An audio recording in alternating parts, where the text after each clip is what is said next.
जर कुठे कोणी गोंधळ मांडत असला तर आजकाल आपली परडी तिथं द्यायला लागल्यात आणि त्या घरचे कोणच जात नाहीत. पण हे चुकीचं आहे. ती परडीचा अर्थच तुम्हाला माहित नाही. ती परडी जर तिथं गेली तर तुम्ही सुद्धा तिथं जाऊन त्या गोंधळात सहभागी झालं पाहिजे.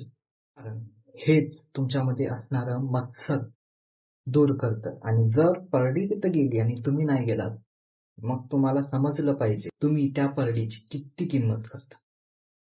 म्हणूनच जर असं होत असेल तर मत्सर तर चढला आहे. आई भगवती देवी म्हणते आई भगवती देवी म्हणते विटाळ हा मुळात काहीच नाही.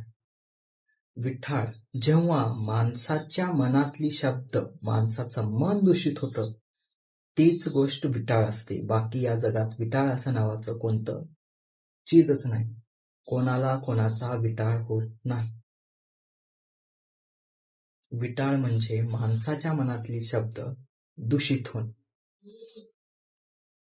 आता 5 ऋतूचं तर बघितलं.